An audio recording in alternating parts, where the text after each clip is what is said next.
What is up, everybody? I am Scott Melker, and this is the Wolf of Wall Street's podcast. Today's guest is the co-founder of Nervos Network, a company that has taken the best aspects of both Bitcoin and Ethereum's protocols to develop a crypto ecosystem built on a layered blockchain. In other words, Nervos is helping fix all the isolation and disconnectedness in the crypto space. More interesting, though, is our guest, Kevin, who's going to share what it's like to build a crypto community headquartered in China. I'm looking forward to learning more about government regulation in China and how that's affecting the crypto community. Kevin Wang, thank you so much for coming on the show and taking the time. Hi, how are you, Scott? Good to be here. I'm great, man. Thanks again. So before we get into the questions, once again, you're listening to the Wolf of Wall Street's podcast, where twice a week I talk to your favorite personalities in the worlds of Bitcoin, finance, trading, art, music, sports, and politics. The show is powered by Blockworks Group, a media company with over 20 podcasts in their network. You can check them out at blockworksgroup.io. And if you like the podcast and you follow me on Twitter, you need to check out my website, join my newsletter, check out my YouTube. You can find all of that on the wolfofwallstreets.io. So now to get into what's more important. I saw that you live in Michigan, but the company works out of China. Is that accurate? Yeah, most of our teams are located in China. I mean, most of the folks, the engineering, the R&D team is located in Hangzhou, China. So what is it like to work from the United States when your company is in China? Do you ever sleep? It just means you have meetings from 10 p.m. to 2 a.m. and sleep in the morning. Wow. I mean, it seems nearly impossible. So what other challenges come from, being geographically separated? I think there are many. Our team, even, the majority of the R&D team is in China, but we also have members in Europe, Japan, Australia, obviously the, US, West Coast and East Coast. So it's a really worldwide team. And it's really, really difficult to schedule meetings. That's for one. Yeah. So, we try to do a lot of things, synchronously, not in meetings. A lot of things should be written down. Yeah, and obviously, there is you miss the, go to lunch together and, the water cooler talks. And everybody's missing that now, though. Yeah, absolutely. This year, 2020 is the year that the water cooler died, I think, unfortunately, for most companies. So let's talk about exactly what you guys are doing, because it's so interesting and so important. I mean, everybody obviously knows there's Bitcoin, there's Ethereum, there's all these other chains and coins, but it's complex to get them to actually talk to one another, work together, or to find interoperability. So I know that's what you guys are focusing on. So can you give us sort of the just umbrella of exactly what you're doing and why it's so important? Yeah, so happy to give introduction on Nervos Network first. So I think you said it very well, right? So we take the best from Bitcoin and Ethereum in the way that, we're POW based, public blockchain, and which is, same as Bitcoin. And we are also, ledger structure wise, it's very much inspired by Bitcoin, which means we use something called the UTXO model, which, unspent transaction outputs, and which is very different from Ethereum's account model. So if you take Bitcoin and, so when Ethereum came out, it, added two things to Bitcoin, basically. One is scriptability. You can now write any programs, not just tracking, money and accounts and who has how many coins. And the other thing that Ethereum does is it moved away from the UTXO model of Bitcoin and make it account model. So data structure is different. So what we do is we also support scriptability, but we want to keep the Nakamoto consensus and also the UTXO model, which is again very inspired by Bitcoin. And so if you think about, from Bitcoin and you want to support multiple type applications, so one attempt is, it's a generalize the Bitcoin protocol itself, right? And which is, if you from the, the old days, which is what Color Coin tried to do, which is what Mastercoin tried to do in the early days. But none of them really took off. So we took another attempt to generalize the Bitcoin protocol while keep the most part of Bitcoin, right? Instead of Ethereum smart contract model. So Ethereum, it's like coming from Bitcoin. Ethereum, you turn right, and then for Nervos you turn left. Both ways are you can implement this rich functionality and sort of Turing complete scripting. So why do we do this, right? So it has many benefits. One benefit is what we really want to preserve is this economic model of Bitcoin, and then which enable Bitcoin to be a store of value. So if you think about this, the reason that Bitcoin is secure, one reason it can be store of value, is that the network can provision more defense or security as the price of the asset rises. So if Bitcoin goes up, Bitcoin has been going up recently, obviously, but if Bitcoin price doubles, then the miner's income, because miners get fixed amount of Bitcoin per block, right? So miners' income automatically doubles, which means more miner will come and then, try to make a profit and contribute to the network security. And this is automatic provision up and down proportionally with the price. And for Ethereum, that's not the case, because Ethereum, you can have many assets, right? So if miners' income increases only when ETH value increases. So, but ETH has very little relationship with, not direct relationship with the assets that Ethereum network carries, right? So miner income does not automatically provision up and down with the assets, with the total aggregate assets on the network.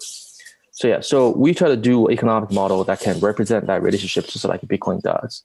So that, and we also are committed to POW. So we want to be, if you think about Bitcoin store value, so we want to be store of non-monetary value, right? Not just monetary value like Bitcoin is, but store of, all type of crypto assets. So we envision in the future that Nervos common knowledge base, that's the name of our public blockchain, can be used for people to sort of park and store the most valuable assets. And obviously we, create scriptability, so you can do DeFi, you can do, dApp development just like you can do on Ethereum, but also be able to interop with all other blockchains. And we can get into that a little bit too. It's very interesting that you're so committed to the Bitcoin model, which I respect and appreciate, and that you're with proof of work, because it seems like almost everything these days is kind of hot to build on proof of stake and to build on Ethereum, and everything is DeFi. But you just touched on something really important, which is that it's possible to do DeFi with proof of work and with the Bitcoin model, correct? Yeah, it is. And, you can argue that proof of work actually has some big challenges when it comes to DeFi, for example, right? Because for proof of work itself, you can think about like a giant DeFi application, because you deposit let's say you ETH and you want to get some yield, right? And then that's sort of, it's like a money market. You park your money there and try to get some yield. But this yield is, for the most part, and you can delegate to other operators, it's mostly risk-free.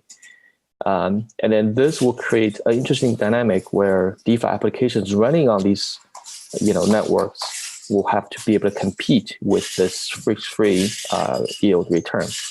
And then for the stakers of proof of stake, for the native token, then if there are more yield opportunities on the network, then people will unstake and then try to participate in DeFi, which will reduce the network security, right? So there's that interesting dynamic there, and there's a lot of papers and research that's been done in this area.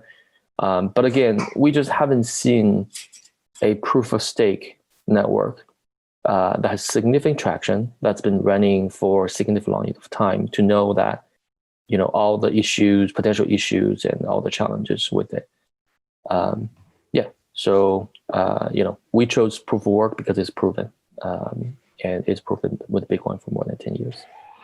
That makes a ton of sense. It's really interesting. So you're you find in this community that there's the Bitcoin maximalists and the Ethereum maximalists, and often they can't find a way to come together. In fact, not only can they not talk, they're just like enemies, right? I mean, they go at each other's throats and it's crazy, but you're finding a way to basically build something for both communities. Well, what is it like to be sort of in the middle of that toxic relationship? Yeah, I think it's good. I mean, you talk to different people, right? You talk to different audiences because, when we talk about proof of work, when we talk about, Bitcoin-like consensus and, security, then a lot of the Bitcoin folks will be nodding. And then when we talk to developers about the ability to build apps, then it's more, closer to Ethereum to draw the parallelism. So yeah, so it really depends on different audiences, and then they would appreciate different features about Nervos. What about all the other protocols? I mean, is there a world where every single blockchain talks to one another and everything is interoperable and they can all work together? Or is it really that at some point one network or a few networks are going to shine and everything else is going to somewhat disappear into the ether? Yeah, I think I definitely think there will be multiple blockchains interoperable into the future, and there are several reasons for this, right? So the first one is that the blockchains are all prioritized for different features, and then because they use different VM, different virtual machine, they use different programming model, and so on and so forth. So naturally, you will see that a special use case would want to build the blockchain that's sort of tailored to them. And then we're already seeing this. For example, NFT as a major use case, there are blockchains that's built just for that. And then you have sort of these more one chain applications or one application chains, which is really the developers want to tailor the blockchain in a way that's specifically fit for their applications, not even just use case for their application. So I think they will be there and they will be here to stay. And plus, you also have these sort of more permissioned blockchains for regulatory reasons, and even private blockchains. For, let's say, Starbucks want to launch a blockchain, right, to cater for your use cases. So you have these both permissioned for regulatory reasons, and also private blockchains that also be there. So, to be able to talk to all these different blockchains, I think this more, the paradigm is more like the internet, right? So the internet means the sort of the internetwork. So there are many, many networks. The internet is just this infrastructure to link everything together. I think that's probably what will happen in the future as well. So there are going to be multiple public blockchains, and then each enabling special use cases, and there are also sort of local blockchains as well and private blockchains, and then they're all going to be interoperable to enable user experience. That makes sense. So something you touched on earlier that I want to go back because it was so interesting. You said that you want to, as a store of value, more than just monetary value, and I think you touched on the term a multi-asset store of value. So what other stores of value are there beyond monetary store of value? Because I think everybody, we get very caught up in the digital gold narrative and, this is where we're going to park our money. So what other value is there that you can store with proof of work? Yeah. I mean, if you think about the real world analogy, right? So your, gold is basically its alternative currency, right? So it's a monetary asset. The reason you want to park there is because you want to hedge against maybe currency inflation and things like that. Now, there are other types of assets, right? So for example, your stock certificate, your deed for your land and your house, real estate. And then there are any other financial instruments. Maybe you have a debt, right? And then you'll be able to earn some yield. You lend them out and so on and so forth. So for all these, we can call them just financial assets. So for all these, they also could be very valuable, right? And you want to be able to have a place to store them. And again, this is sort of the real world analogy. But for blockchains, everything's tokenized. So you're right for, real estate or your, a piece of debt and so on, they can all be represented by tokens. So when we talk about non-monetary value or, multiple set of assets, we really talk about store of the value of the tokens. So we tokenize everything basically down the road. Yeah. I mean, that's the idea here, is that the blockchain is a better mousetrap for almost everything that we do. So inevitably we tokenize it all, and Nervos can handle that. Yeah. I think tokenization is going to be huge. And it has many advantages that, the traditional market that won't provide. That makes so much sense. I've had a lot of people on who are obviously big in the NFT space, which you touched on. And I certainly think that, and not even talking about the art, which is obviously what sort of we have this huge excitement and potentially bubble, I guess, in the space on that side. But when you talk about your house deed, the things you just mentioned, it just makes a whole lot more sense to be able to transfer that directly with a single tokenized deed, as opposed to going through all these centralized authorities to, confirm who owns something and who doesn't, and make sure that you don't have sort of a double spend with two people claiming ownership. It's very clear if you tokenize it, correct? Yeah. I think that's definitely sort of the real financial assets in the real world. But there's also, I want to mention that there's something else that's emerging as well.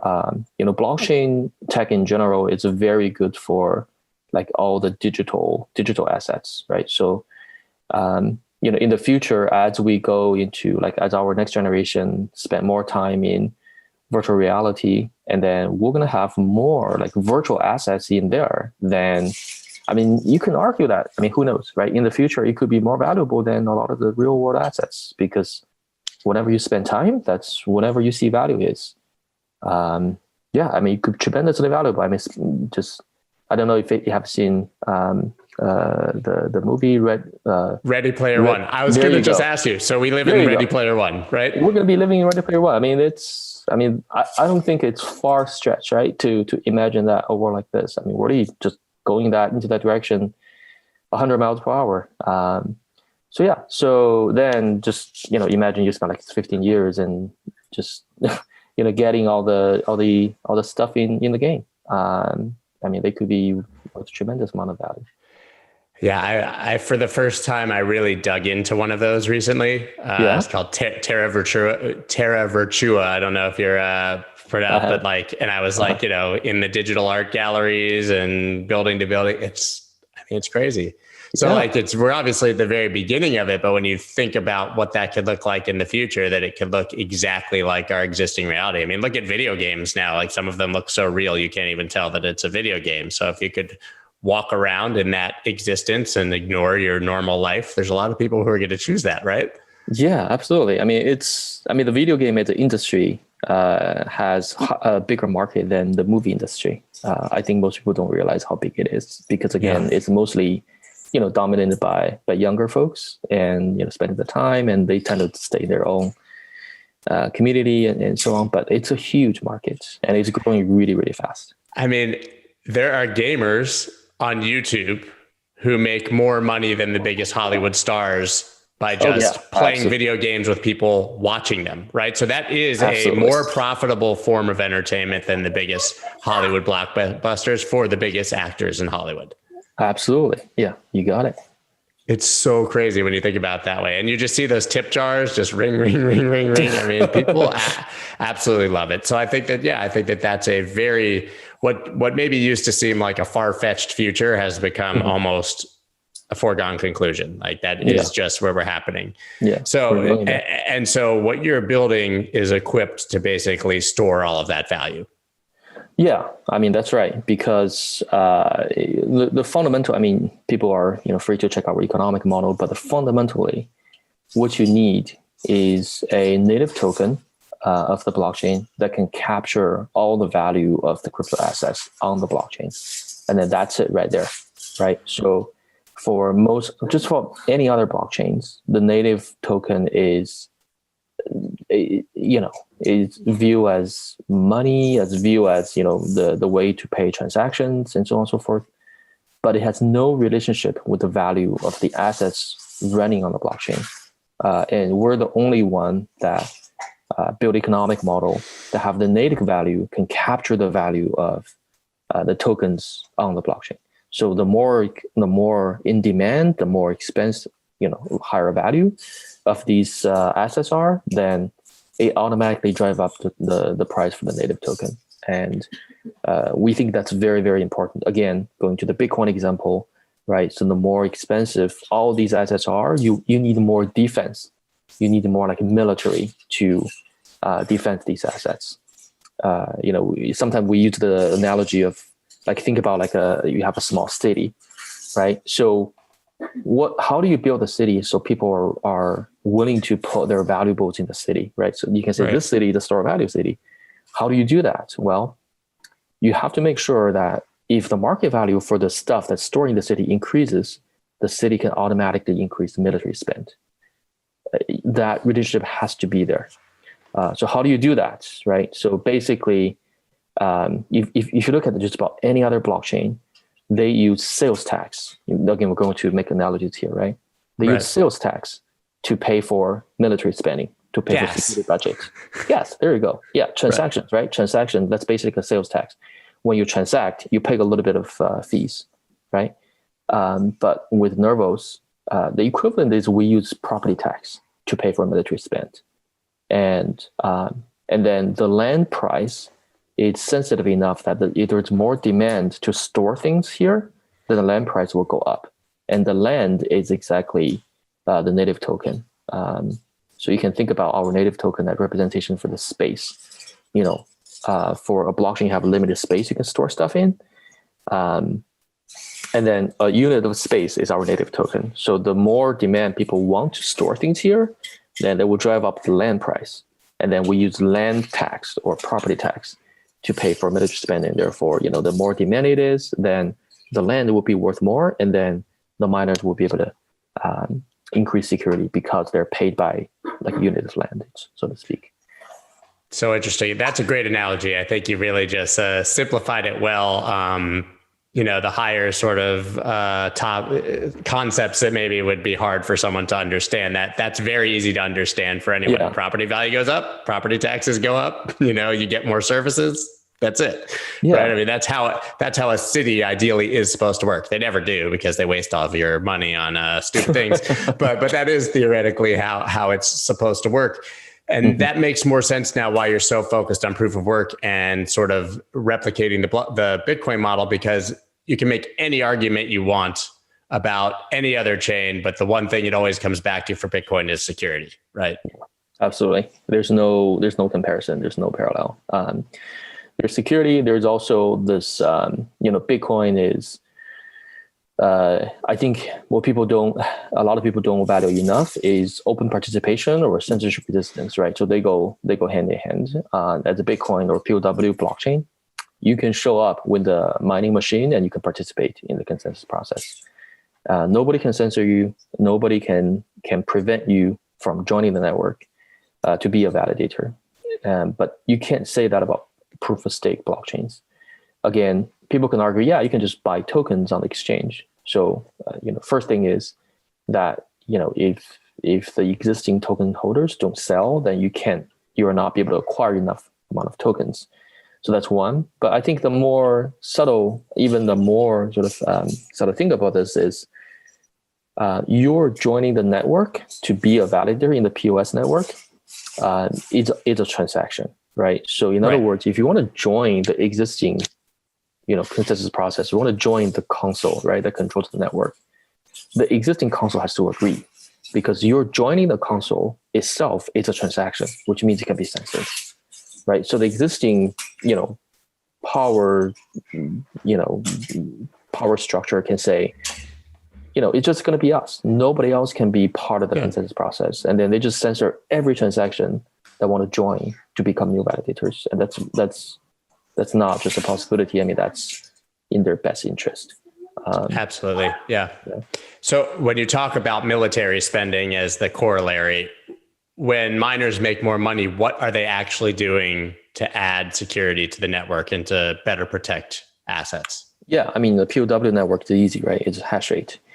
So, when token price goes up, they make more money, and then, the profit margin increases, and, they will want to get more. Their cost structure and their electricity costs, it stay the same. So yeah, so more people will come in competition, try to get, in the example, Bitcoin, to get which inherently Bitcoin. Increases security. Yeah, which means more mining machines are going to be running protected network. Makes sense. So what do you say? What do you say to people who say that Bitcoin mining is centralized? Well, Bitcoin mining is again, it's a game of capital, right? It's a game of resources. So it's centralized. Okay, I'll talk to you about the centralization point. The centralization points are, first of all, mining pools, right? So in Bitcoin, there are somewhere around maybe I haven't checked. My imagination will be somewhere like 10 large mining pools. Yeah, I think I've heard that like 6 or 7 really control the majority of the hash rate by a tremendous amount. Yeah. But so that's one point of centralization, and then the other point is the sort of the mining machine manufacturing, right? The miners, right? Equipment, and then you have people with access to just cheap electricity resources. Right. So you can say those are potential centralization points. But, my argument around this is it's very difficult to say, the counter argument from centralization is equality, right? But I think that's not a game that crypto is trying to solve. Open participation is. So even you see these centralization points, my argument is that with the proof of work, with the shift of technology, these power structure will change over time. Whoever, like for example, mining pools, core competitiveness of mining pool is access to, fast bandwidth, right? Broadband, right? For mining machine manufacturing, obviously that's the hardware and then the chip manufacturing capabilities.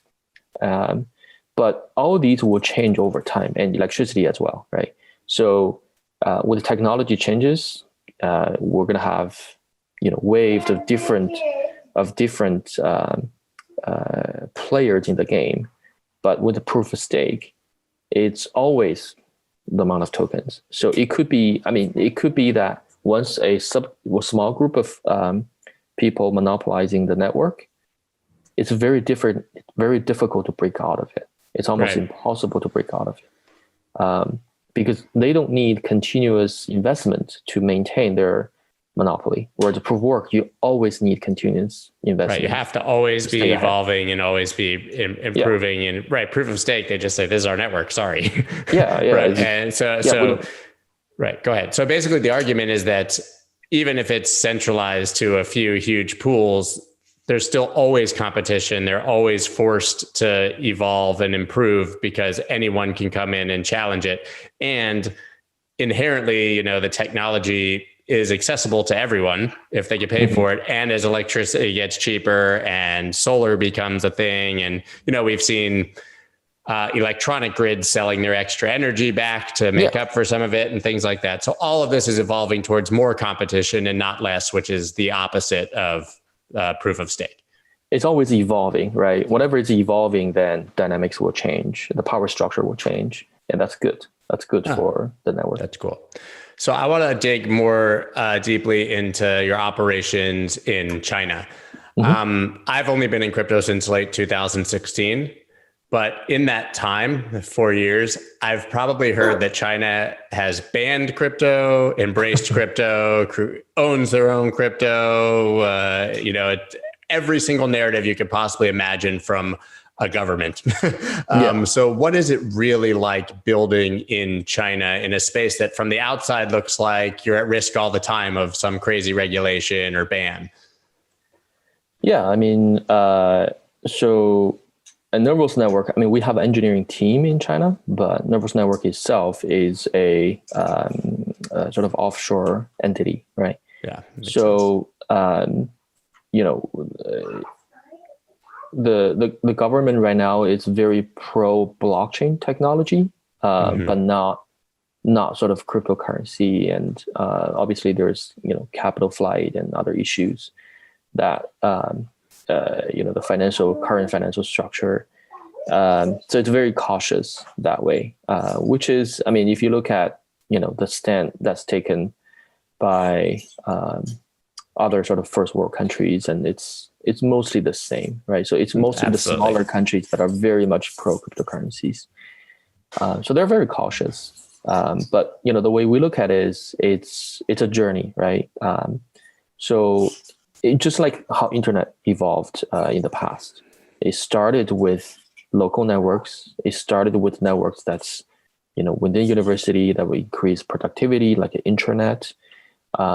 But inevitably those will connect, and then the power of a public network will then emerge into the future. So right now, the government is very much supporting blockchain tech in general, and there's a lot of permission networks that's coming up. And then our team also has very deep roots in this area, so we have a lot of partnership that's sort of in the permissioned area. We also, before Nervos, we built a leading solution in the permission blockchain space in China. So yeah, but as these solutions are built up, and there is more and more need to interop, and there is more and more need to interop without trustlessly, basically, right? So when you have, many of these local blockchain networks, the way, if you want to connect them like peer to peer, then it's going to be almost impossible. It's going to explode, right? It's n squared, basically. And then, gradually people are going to find like a common trustless party that they can all trust and rely on. So that's for interoperability. And then, that's where we want to build. So yes, we want to support the build up of these blockchains as well. And then, but we want to build a technology that we can seamlessly interrupt with them. So as the need, as more and more these increase, and then we're going to be this facilitator of all these blockchains. Sick of paying ridiculous fees to trade crypto? It's time you try Voyager. It's hands down my favorite place to buy and trade crypto, and it's 100% commission free. Voyager gives you easy access to more than 40 top crypto assets, and you can instantly transfer cash from your bank account so you never miss a trading opportunity. Even better, you can now automatically earn interest on your crypto holdings. Currently, they are offering 6.5% interest on Bitcoin and 9.5% on USDC. Yes, you heard that correctly, 9.5% interest. And there are no limits or lockups, so your funds always stay liquid. Find out why so many people are making the switch to Voyager. Visit investvoyager.com or search for Voyager in the iTunes or Google Play Store and get $25 in free Bitcoin when you use the promo code SCOTT25. That's SCOTT25. That makes perfect sense. So it's interesting.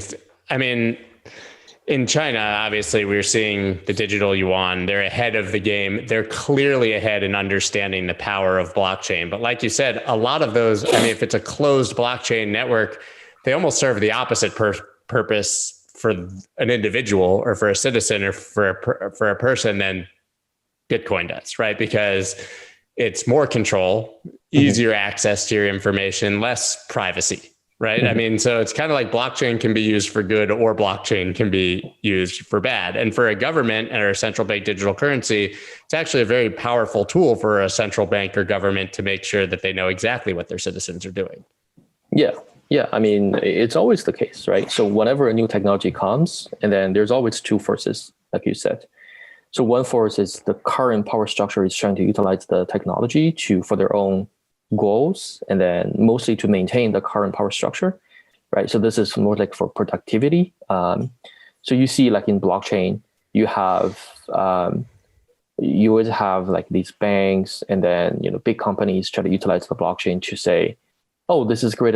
This is a great technology. Let's just use the technology to increase the productivity, to keep doing what we're doing, but make it cheaper, make it better, make it bigger market." JP Morgan coin, right? Yeah, you have it. So you always have that side. And then you have the other side, which is like the typically more grassroots and technologist driven and community driven and so on. And that's like organic growth. And then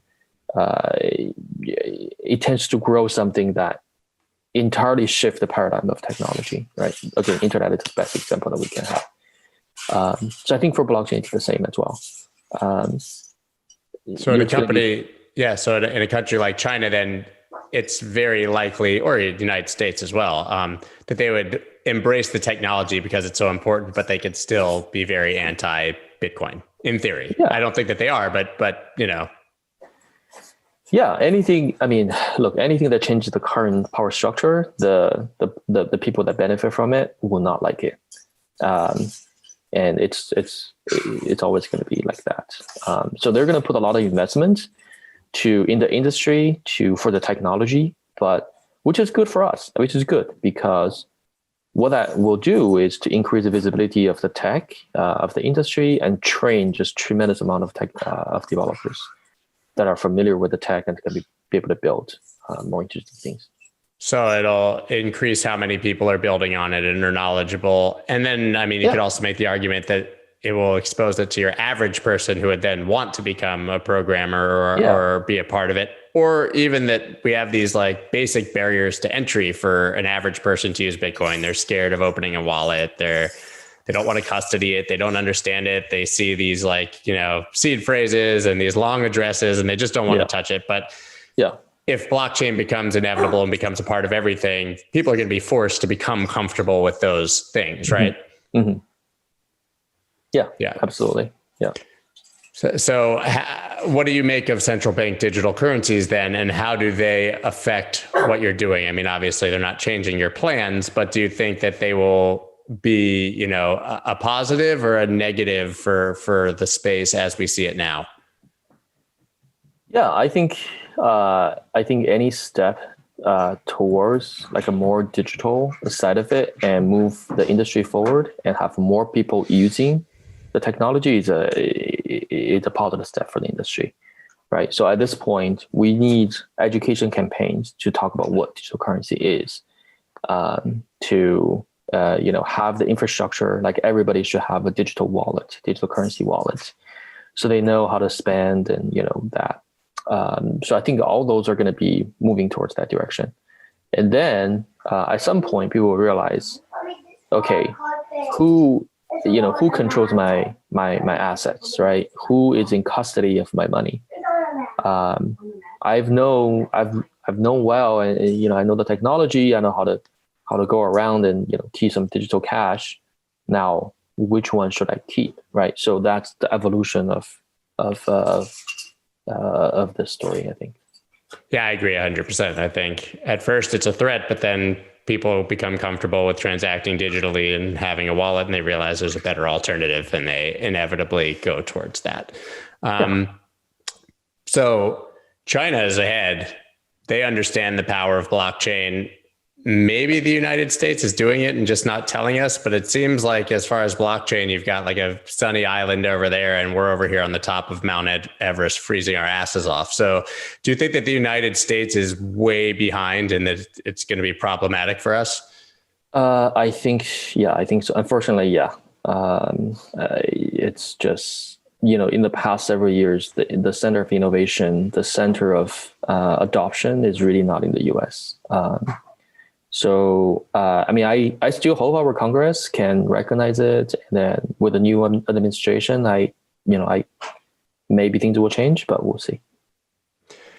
Why is the United States so far behind? Is it a fear, or is it just too big and too slow? Are they dismissive of the technology? Because it seems like anyone with a brain would assume that, hey, I don't know how my cell phone works, but I use my cell phone. I don't know how the internet works, but I use the internet. I don't really know how the blockchain works, but it's going to be running everything, right? So why don't they get that?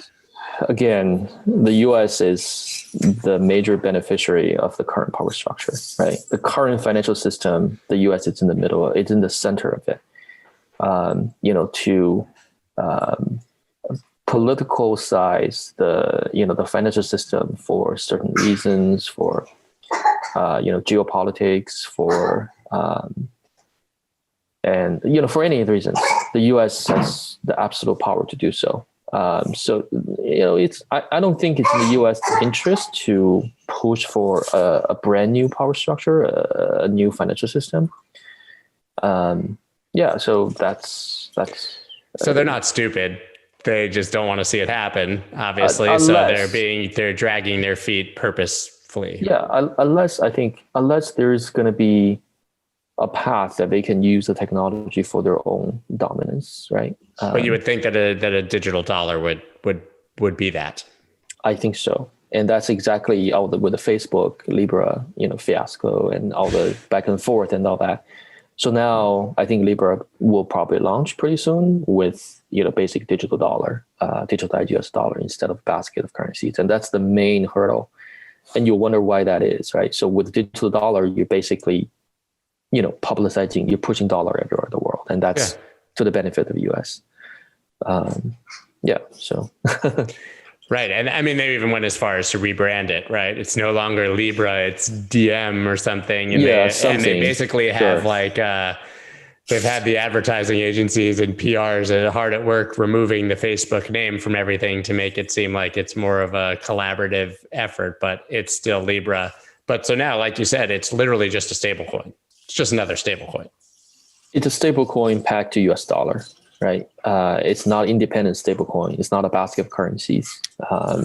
Again, this is, and that wouldn't have any problem with the regulations in the US. No, but I mean, but it's also, there's nothing new and innovative now, right? They made this big deal about changing the world with Libra and this currency. And, obviously you would transact on Facebook with billions of people and it would be easier and less friction. And now we just sort of have Tether. Yeah. It's a Facebook endorsed US dollar stablecoin. I think the impact is more going to be, the impact has never been technology, right? The impact is going to be the distribution. So we'll see how many people will jump on this when it's ready. But again, I think anything that I can increase adoption of technology is good. And people in the end, things will happen. And then, if centralized entities are really not that good, as we say, there could be issues, then people will see. And then there's going to be choice. So it's good for the industry, I think. We just need more people recognize the potential of the technology. Right. Well, I mean, we're at a point in history right now where it'd be hard not to recognize it, right? I mean, 2020 has obviously had its challenges, but the silver lining, obviously, is that Bitcoin has emerged sort of as a shining star, seeing corporations and billionaires and the store of value narrative, which, by the way, it's hilarious because in March, everybody was saying store of narrative, that was dead. The store of value narrative went down with everything else. And then obviously sort of Phoenix from the ashes. But do you think that we'll continue now that we've established this huge bull run? We're seeing the Michael Saylors and the MicroStrategies and Paul Tudor Jones, everyone, right? They're all Elon Musk and Michael Saylor on Twitter talking about Bitcoin, right? With memes. Do you think that we're more firmly established now, that Bitcoin is more firmly established as an asset, and that we should now really have that narrative in place? Yeah, I think Bitcoin, every time Bitcoin goes down and up, different had another major run. Bitcoin is just that much more likely to stay forever, and that's the power of the Bitcoin network. It's simple. It's easy to understand, and it has a great narrative. It's the first blockchain, it's first cryptocurrency, and I think it's just more and more likely that Bitcoin will be with us forever. I love it. I mean, you had to wonder in March earlier this year when we saw it drop so aggressively in in that moment that everyone expected it, if you were a Bitcoin maximalist, to shine. There was that time. I mean, were you scared there for a little while? Was your belief shaken at all? I mean, that's probably, I don't know how many times this has played for me. I think you've been around a long time. Yeah. You've been around for a long time, man. This is hardly the first time. I mean, I really can't remember. Every time it feels like this. I mean, this time, really, it's like 1 or 2 years that Bitcoin has been down. But yeah, I mean, in the last several cycles, I mean, Bitcoin could be in the ditch for 3 years. Sure. And yeah, but it will bounce back. So that would imply that we're kind of just at the beginning of this, right? I mean, it's been winter since late 2017, effectively. I mean, and through earlier in 2020. So, I mean, if you even look at the cycles, it seems like we're still, to use the meme statement from the community, we're very early, right? We're still very early. Yeah, I think, I mean, this is like when I first joined the industry, obviously I really started with the Bitcoin, that, I only saw two possibilities of Bitcoin, right? One is that it's going to go to zero. And then the other possibility is going to be really, really valuable, right? I don't know how valuable it is, but I think it's going to be one of the two. And like I said, I mean, the longer time Bitcoin stays above zero, then the longer time it's possible that it will go to the other direction. Right. So I never even asked, what got you into Bitcoin in the first place? I know you have a long history as a coder, and I mean, you had a platform before that's really incredible. And that could honestly, we could have probably a whole other podcast talking about, your launch school and teaching people to code and make more than a college graduate without going to college. But it's safe to say that you probably were pretty early, certainly on the coding side. But when did you get into Bitcoin and realize that this is where you wanted to spend your time and energy? I think it was pretty early. I think it's 20. Well, for me, right? So going through the financial crisis last time, like 2009, 2010, really it got me started to be interested in like economics and finance, and read a lot of stuff of why things were happening. And also trained as an engineer. So I have intrinsic, curiosity in like new ways of distributed tech. So when Bitcoin came around, it's really, this joining force of these two directions. And then I think it was very obvious what they wanted to do. So yeah, I mean, I think for me, that was just, it was when I found Bitcoin, it was very much people say call the bug, right? So it's kind of like that. Yeah. So, but we started building Nervos network quite a few years later in early 2018, and this is where I found that I no longer wanted just to be a sort of enthusiast, or I wanted to be like a builder of this space as well. So that's already 2018. Yeah, I want to touch on it. So I just mentioned launch school, and I find it so interesting. So you basically, I mean, maybe you should give the background of it, but I did read that, your graduates, I guess, or the people who went through the course were making an average of $110,000 a year coming out. So I think it sort of touches on the idea that college is clearly sort of dying and there's a better way, right? Certainly in 2020, when people are paying Harvard rates to sit at home and watch classes on their computer. Yeah, I think, college definitely has their places, right? I think if you want to be a doctor, a lawyer. Yeah, I mean, also for kids that don't know what they want to do, and for a lot of high school graduates, they probably don't have a clear picture of what they want to become. So college, it's a great place that it's expensive, but it's a place that you can go and find your next. I understand. I mean, I went to the University of Pennsylvania. It's a Ivy League school, insanely expensive, and I went. Is that where you? Really? Yeah, you can. Yeah. Oh wow. Hey, nice. I graduated in '99. Go Quakers! But I went there to find myself, and that was probably the most expensive place on earth to go find myself. Right? Exactly. It's because everybody else went there as well, so that's the natural choice. But I think, like for law school, for example, we started, and then. For people that know what they want to become, they know they want to become a professional software engineer. There's definitely a much, much more efficient path to get there. And because, that industry is very much meritocracy. I mean, if you can produce, working products, and then it's not so difficult to judge where your level is for a peer. So once you have that, I mean, it's much easier that you can just level up to that level instead of spending 4 years in college. Right. Like I said, I mean, if you want to be a doctor or a lawyer or head directly to Wall Street, that Penn degree is more, I mean, it doesn't even matter what you learned, right? As long as you have the diploma and you didn't fail. But that doesn't mean that you actually learned the requisite skills as well as you could have for what you inevitably want to do. It's funny, I talk to blockchain companies all the time. We talk about getting people jobs. Nobody asks where you went to college in this industry, right? They just, you have other ways to prove your skills. Yeah, that's the key, right? So, when diploma is no longer just a proxy of your values and your skills. For a lot of industry, I mean, there's no easy way to do that. But for software engineering, it's very simple. Just, hey, build this project in 3 days and come back to me, and we'll see what you can build. And then we'll have a conversation. I can pretty much gauge where you are. So what age should we be teaching our kids to code? Huh? Sorry? So what age should we be teaching our kids to code? I mean, I think, I'm maybe a little bit controversial here.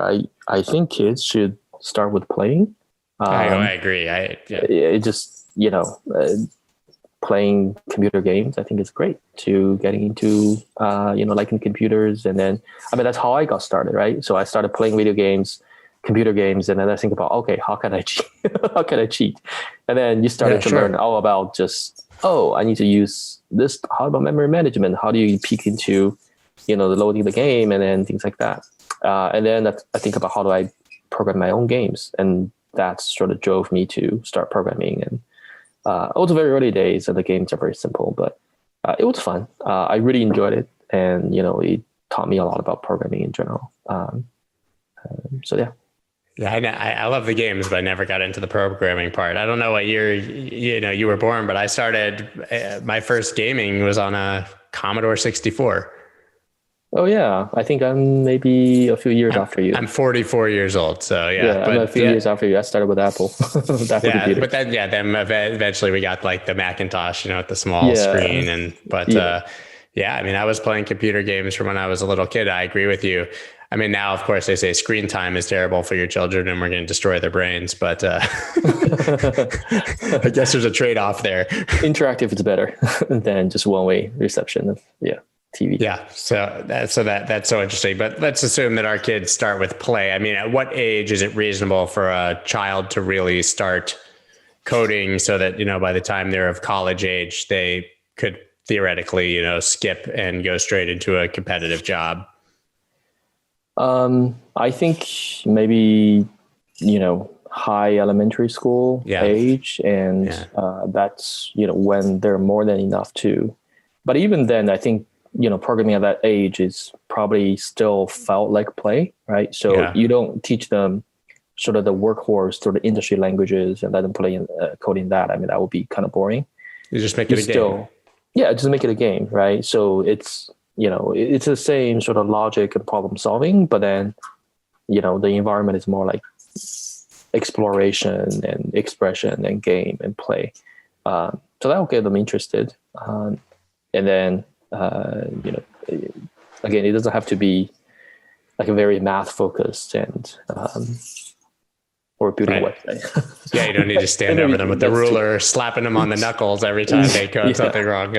I find it very hard not to do that with my daughter when she's practicing piano, but then when I just leave her and let her go for like an hour, she just has fun and whatever. And I'm standing over her yelling at she's getting the notes wrong. So I probably could learn something.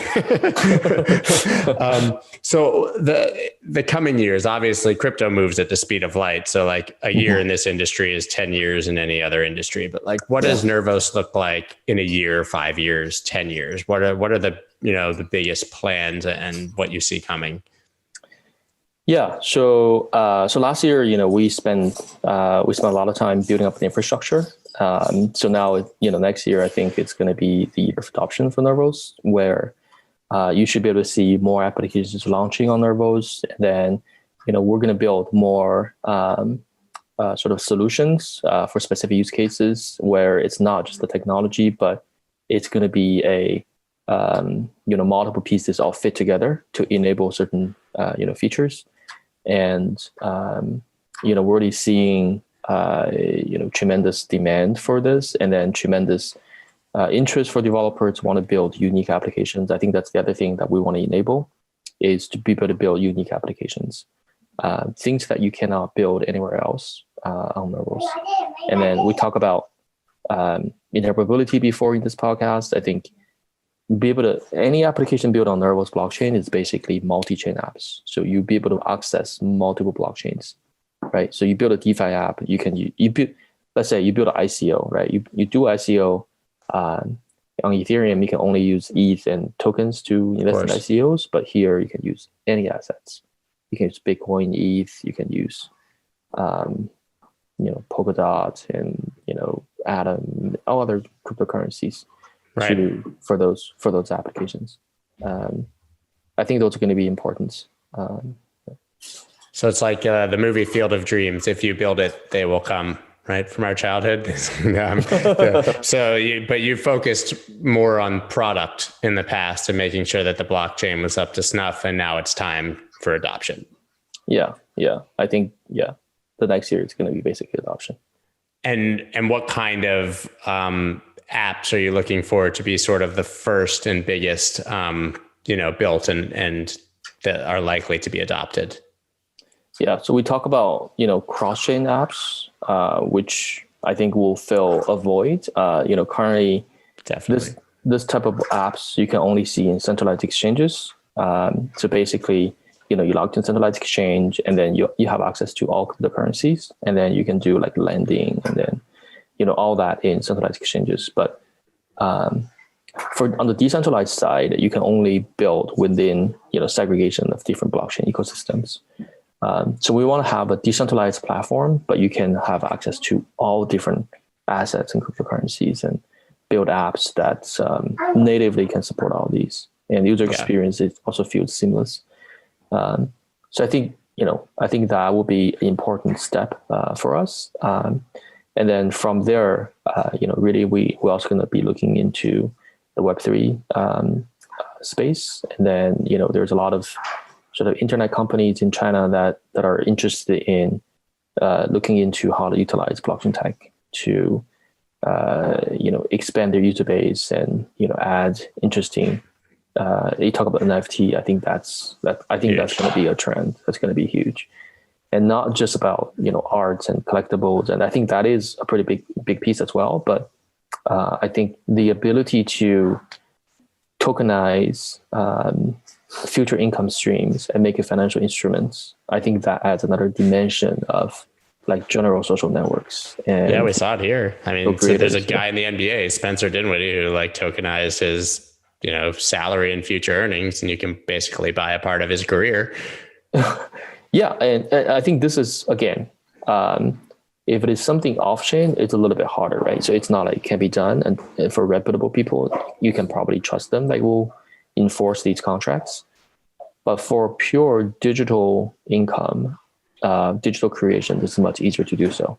And then we're already seeing a lot of sort of digital creation, and that can be part of that. So we look forward. So it's very exciting. So you've basically built something that will allow people to do whatever they want. So it just got to bring them in and let them do it. But that nobody else could, right. And it's not siloed off like almost every other project. Mm-hmm. It's really, really cool. So where should people after this follow you and follow the progress of Nervos? I'm Kevin Wang, on Twitter, KNWANG. And to follow Nervos Network, just find us on Twitter. Awesome. Well, thank you so much for taking the time. I really appreciate it. I think it's so interesting what you guys are doing. And if the space continues like this, I think that, the rising tide will hopefully float all boats, as they say, right? Yep. Pushing the industry forward. I think that's why we're here. Awesome. Well, thank you again so much. All right. Thanks, Scott.